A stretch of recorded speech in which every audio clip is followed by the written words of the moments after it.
एक मुस्लिम लड़की की शादी हो रही थी। घर के अंदर सभी रिश्तेदार आकर एक दूसरे से हंस-बतिया रहे थे, खुशियों का माहौल था। लेकिन तभी अचानक से वहां पर एक हिंदू व्यक्ति आता है जिसके पास एक साइकिल थी और साइकिल पे उसने एक छोटी सी गठरी रख रखी थी। अब जैसे हिंदू व्यक्ति मुस्लिम की शादी में आता है तो सभी लोगों में इस बात की बातें चलने लगती हैं और वो लोग पूरी तरह से हैरान हो जाते हैं। यह बातें घूमते घूमते जिस लड़की की शादी थी उसकी मां तक भी पहुंच जाती हैं और वो जैसे ही सुनती है कि शादी के अंदर कोई हिंदू व्यक्ति आया है तो एकदम से भागी दौड़ी वहां पर आती है और इस हिंदू व्यक्ति को देखते ही उसकी आंखें पूरी तरह से नम हो जाती हैं और वह उसको झट से अपने गले से लगा लेती है और कहने लगती है कि भैया, मुझे विश्वास नहीं था कि तुम आओगे। अब यह बात सुनकर जो रिश्तेदार होते हैं और भी ज़्यादा हैरान हो जाते हैं और सोचने लगते हैं कि यह इसे भैया क्यों कह रही है। कौन था वह हिंदू व्यक्ति जो साइकिल पर उस शादी के अंदर आया था और क्या था उसकी गठरी में? पूरी कहानी की सच्चाई जानने के लिए वीडियो को अंत तक जरूर देखें। ये कहानी हरियाणा के एक छोटे से गांव की है जिस गांव के अंदर एक सियाराम नाम का व्यक्ति रहा करता है। सियाराम जो कि काफी खुशमिजाज व्यक्ति है, मस्त मौला की तरह रहता है और सभी से हंसी खुशी हंस बतियाया करता है। उसके पास पुश्तैनी जमीन भी है लेकिन वह ज्यादा पढ़ा लिखा नहीं है, उसे अनपढ़ ही मान लो। उसके घर में उसकी पत्नी है, उसकी 3 बेटियां हैं और सबसे छोटा एक लड़का है। वह घर की जीविका को चलाने के लिए खेतीबाड़ी किया करता है और साथ में अपने पशुओं को खेतों पर चराने के लिए जाया करता है, यानी कि वो एक चरवाहा है। इसी तरह से समय बीत रहा था, कोई भी कैसी भी दिक्कत नहीं थी। वह सभी से हंसी मजाक करता रहा करता और अपने जीवन को आराम से व्यतीत कर रहा था। एक दिन ऐसे ही वो अपने पशुओं को चराने के लिए खेतों पर जाता है और वहां पर अपने पशुओं को चरा रहा था। साइड में ही एक रास्ता था, जो रास्ता एक दूसरे गांव तक जा रहा था। उस रास्ते से एक मुस्लिम महिला धीरे धीरे भारी कदमों से अपने गांव की तरफ जा रही थी, लेकिन जैसे ही वो सियाराम के पास तक पहुंचती है तभी एकदम से रोड किनारे बैठ जाती है और फूट फूट कर रोने लगती है। सियाराम पशुओं को चराते हुए ये सब कुछ देख रहा था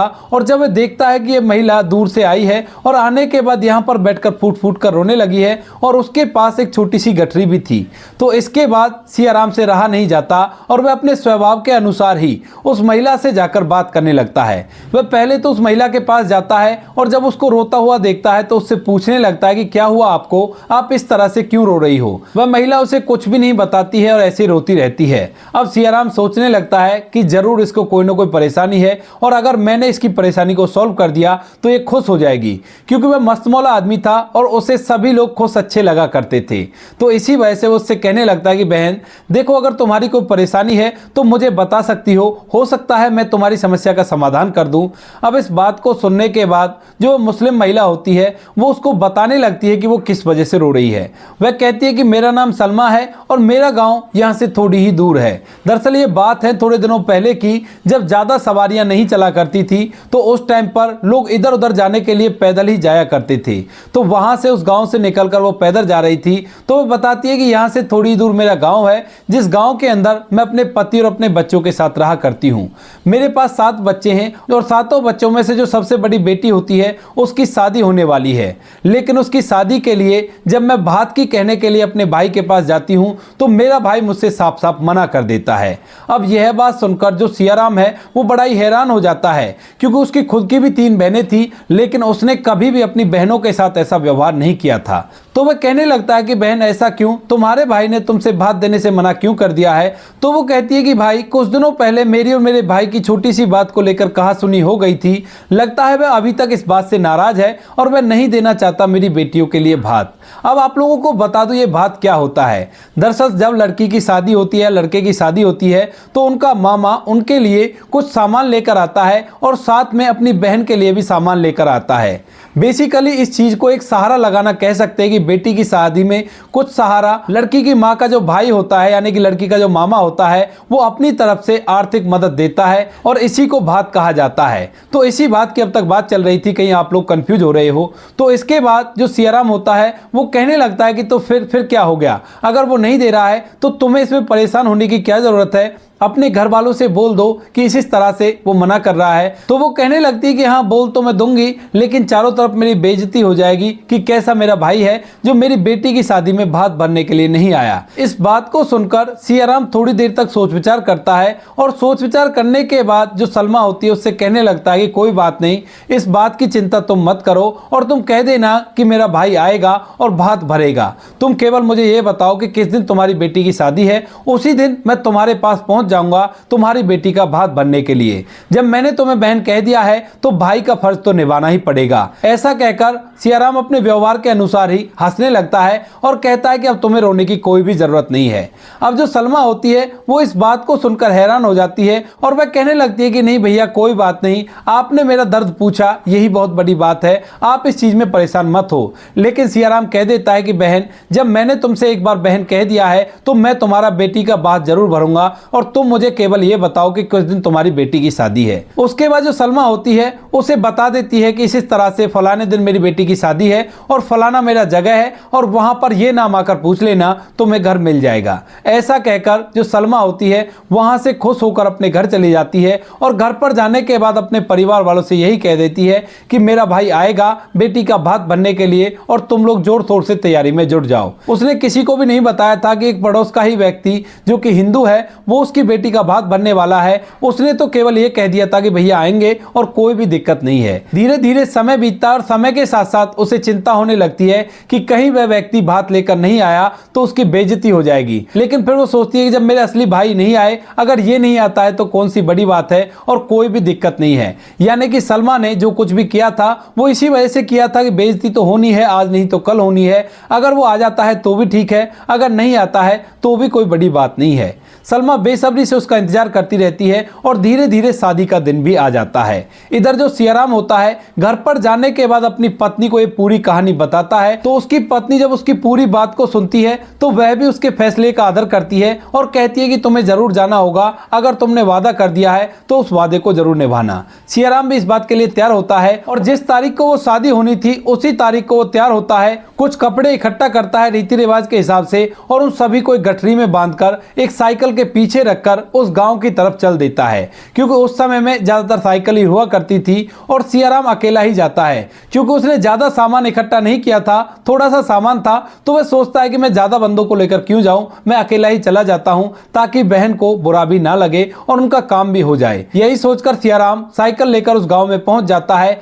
और वहां पर पूछते पूछते उनके घर तक भी पहुंच जाता है। जैसे सियाराम उस घर तक पहुंचता है अपनी साइकिल को लेकर तो वहां पर जितने भी मेहमान आए हुए थे वह सियाराम को देखकर बड़े ही हैरान हो जाते हैं और एक दूसरे से इस बारे में बातें करने लगते हैं कि ये शादी मुस्लिमों की है, लेकिन ये हिंदू व्यक्ति इस तरह से इस शादी में क्या कर रहा है। सियाराम ने अच्छे से कपड़े पहन रखे थे और सजा धजा इस तरह से दिखाई दे रहा था कि जैसे ये गेस्ट ही बनकर यहाँ पर आया हो।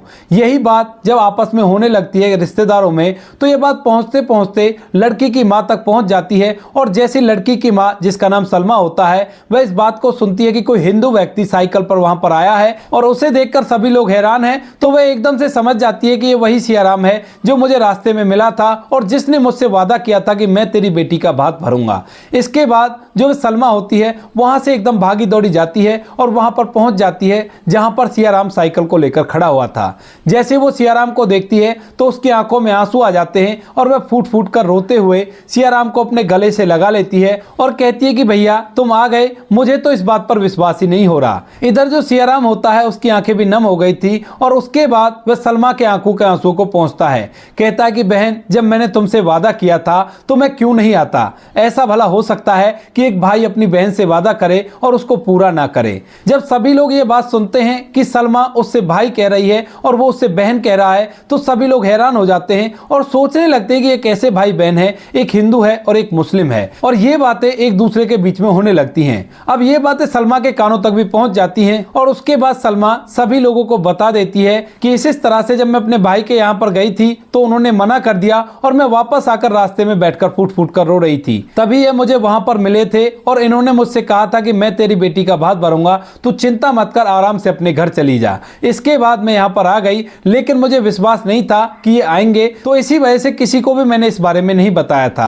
अब जब ये आ गए हैं तो आप सभी लोगों को इस बारे में पता ही चल गया है। जब यह बात सलमा के परिवार वालों को पता चलती है कि एक हिंदू व्यक्ति अपने अपने वादे को निभाने के लिए यहाँ पर आ गया है, तो उसके बाद वो लोग उसकी खातिरदारी करने में जुट जाते हैं और अच्छी तरह से उसका वेलकम करते हैं। उसके पास सामान तो थोड़ा ही था जिसको वो भात में देने के लिए लाया था, लेकिन उस सामान के साथ एक बहुत बड़ी इंसानियत की गठरी भी थी, जिस गठरी को देखकर सभी लोग उसकी तारीफ करने लगते हैं और बड़े ही आदर सम्मान के साथ उससे भात स्वीकार किया जाता है। शादी संपन्न हो गई थी और संपन्न होने के बाद हिंदी रीति रिवाज से जैसे मामा को विदा किया जाता है, उसी तरह से सियाराम को भी विदा किया जाता है। और जब यह विदाई सियाराम देखता है तो उसे इस बात की बिल्कुल भी भनक नहीं थी कि उसकी विदाई इतनी जोरदार होगी, और यह बात देखकर उसकी आंखें नम हो जाती हैं। वह सलमा से कहता है कि बहन, आज से मैं तेरा भाई हूं और कभी भी तेरे बच्चों की शादी हो या तुम्हें कभी भी भाई के पास आना हो तो तुम मेरे पास आ सकती हो, और वहां पर मेरे घर के दरवाजे तुम्हारे लिए बिल्कुल खुले हैं। वह अपना पूरा एड्रेस देता है और वहां से उस शादी को संपन्न करने के बाद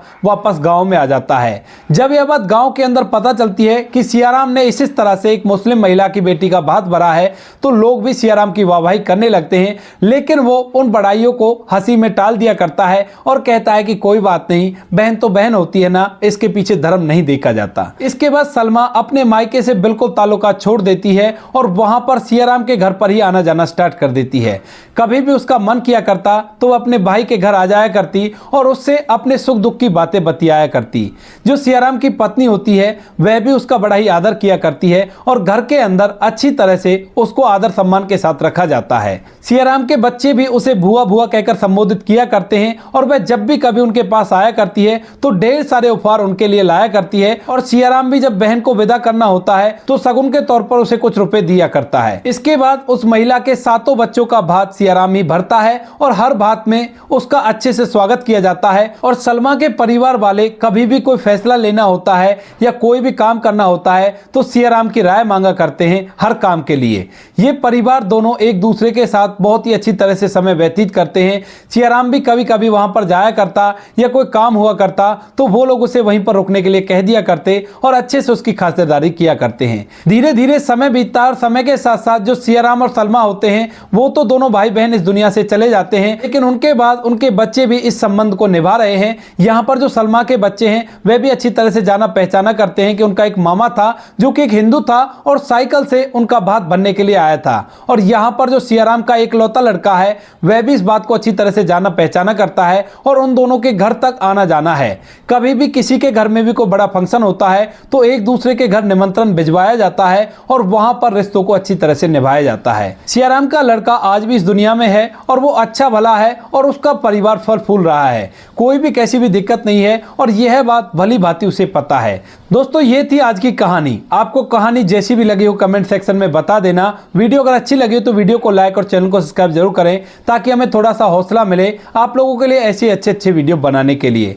इन कहानियों को सुनाने का उद्देश्य किसी को परेशान करना बिल्कुल भी नहीं है। ये कहानी आपको इसलिए सुनाई जाती है ताकि आप लोग इन कहानियों में से कुछ ना कुछ सीख सको और अपने जीवन में उस चीज को अप्लाई कर सको। अब बारी आती है हमारे कुछ प्यारे सब्सक्राइबर जो हमें बहुत ही ज्यादा मोटिवेट करते हैं उनका नाम लेने की। तो उनके नाम है, सबसे पहला नाम है अनुज जो कि महाराष्ट्र से हैं और वो हमें बहुत ही अच्छा कमेंट लिखते हैं। हार्ट टचिंग स्टोरी मोस्टली उनका कमेंट होता है।